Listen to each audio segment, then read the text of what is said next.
So what we got, well, what we got is this is what had troubles one time right here. Somebody messed and took this guts out, this plate here. And this is where I had it blow up on me one time. So luckily this one's intact, but it looks like there's a couple little clips to pull it out. So anyways, it says left side. These are kind of my memes, right? I'm sorry, it's super hot in here, so if you see a sweat or two, yes, Dave still does sweat. But this setup is just, it's not, these bearings are prone to falling out, especially this one. If anybody knows, comment in the video how many of these will pop out real easy. So there's a trick, I'll show you how to do it. Yeah, we're gonna get these. I don't ever really use these. I never had the drum ever pop out. You're supposed to put these to hold the shaft of it in. I don't really use these, don't tell nobody. But you let me know if you use them. You probably don't even deal with these, so just let me know. Bye. Okay, so a few things like with the Menards ideal door, some things are just not as refined.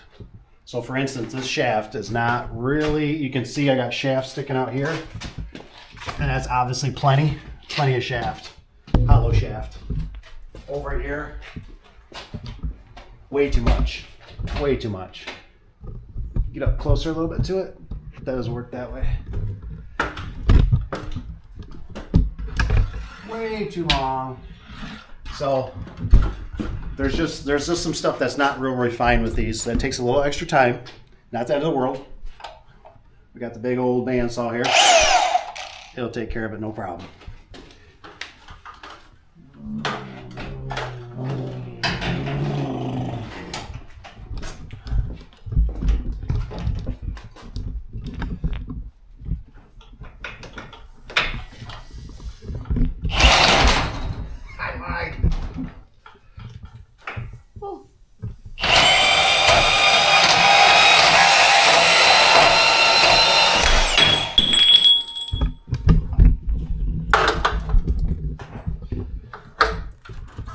Boom. Okay. We're looking better. One thing that's kind of a pitfall too is that we don't have a center. Sometimes they come with this black center clip that goes under here that kind of helps support. They're probably not going to do it on such a small door.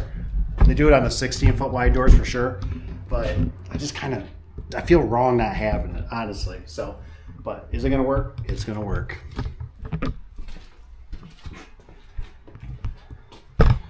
Are you still recording me? So I'm not much of a vice grip guy, but I'm going to show you kind of. So we got these Allens, which is real pain, right? You got to tighten. I always tighten up both sides. Right now I just tighten up the front side. So you tighten that up. I got a pair of vice grips on here to hold it so it doesn't spin back off for me, because I'm going to cheat and I'm going to use the little twisty thing here. It does come in pretty handy. But the big thing is you got to get this tight against this. This is very important. This tight against this. And we'll do the same on the other side. Make sure it's a sandwich, because that's how those bearings that are sitting back in there, there's a bearing that'll pop out on you. So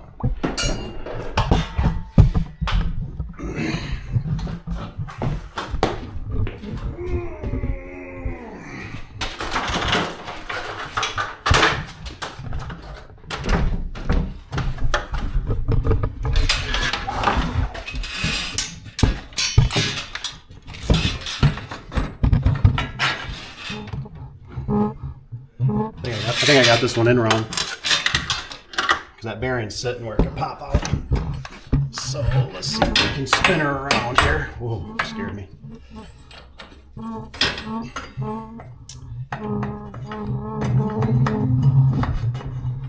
that way. Like that. And then this is going there too, though. Like that. There we go. That's a very important part to keep that bearing in there. It's really sweaty in here. It is. But I wanted to show you this.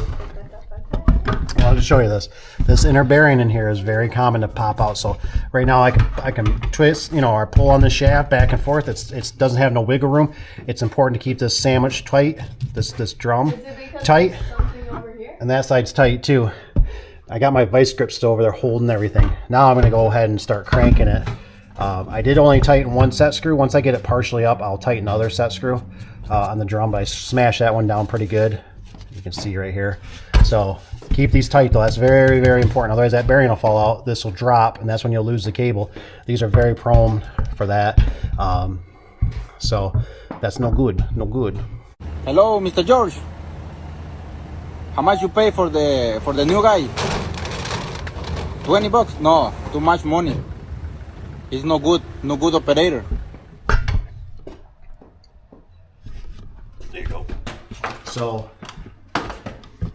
it's not the normal way I typically do it, but like I said, I got a pair of vice grips up here in the corner. That's keeping my cables right here, keeping my cables taut. I like using this thing actually. What I did forget is I gotta tighten these down. It's not gonna do me any good if I don't tighten that down. So that's so if you want to do it old school. All right, let's do this. You ready? Yeah. Start it up. Show me tighter down. All right, guys, get this tight.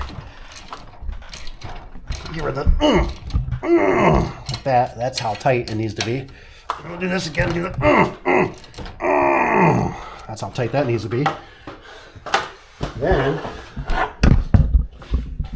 we cannot use the impact driver. We have to use the drill. Now, it should be. I always just like watching it. Oh yeah, she's working great.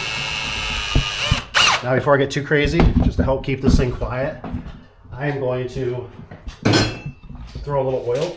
Your favorite oil. Yeah, this one's going to work pretty good. It's just a light oil. A little heavier than almost a WD, but I'm just going to go ahead and coat this thing right now. Because these get pretty noisy. We're going to see if that worked, keeping it in there. Okay, just got to be careful. Nothing goes kaboom.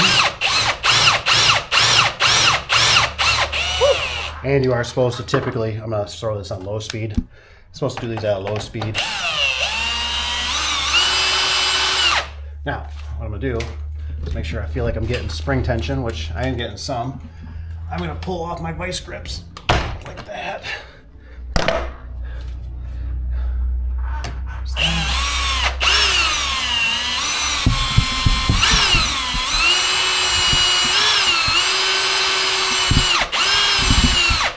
Another thing I should note on these that's really different is typically you have to put more than what normal springs are. So like normally garage door this tall would be 7 turns. We can count 1, 2, 3, there's 4. This one's going to take, I don't know, we'll see how many it goes, but it takes more. It might be 10 or 12.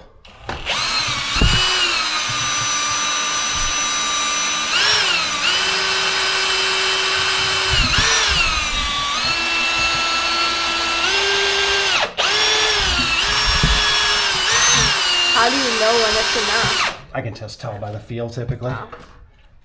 So right now it's growing more. So.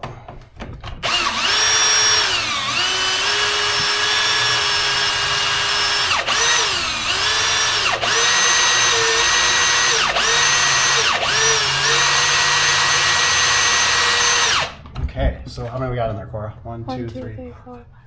There's 7. Not enough, obviously, but let's see if this thing will.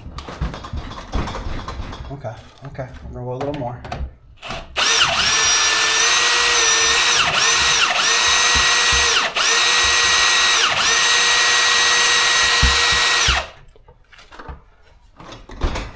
Oh yeah, she's starting to move.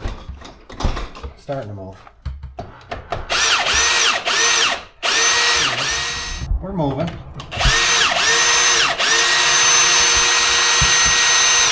Now we got to make sure we get the back. Yeah, she's pretty good. We're gonna move the back of the track.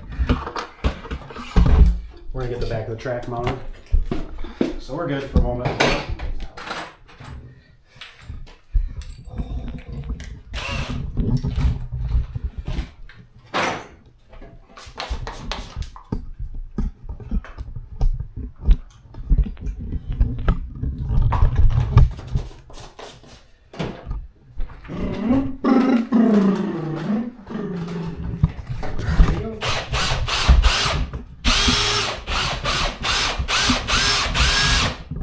She lifted.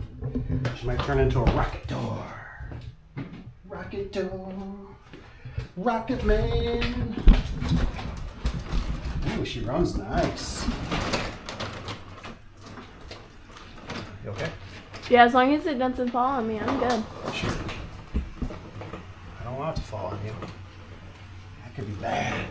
If it fell on Mom told you to bring me home. you. Not me. No, yeah, not you. Over Right. me. Right. You're right. You did. Bring both of us home if possible, but If possible. don't pinch your fingers. You didn't come save me. You know what? This door runs pretty darn good. I don't know if it's helping because I put the oil in the shaft there. But you don't make any noise. I'm going to tell you that. It doesn't make any noise. It's impressive. It's not making any noise.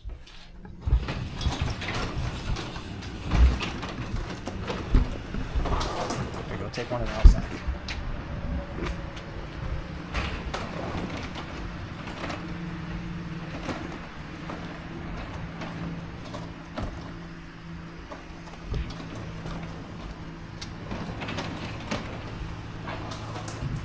Beautiful. It's running good. It's running good. I think what we're going to do is we're going to leave our tools here for the next one. So stay tuned for the next door. Dun, dun, dun. In comparison, this store is super bad, and in the last clip you saw how amazing this store looks. That one's pretty bad too, rust-wise.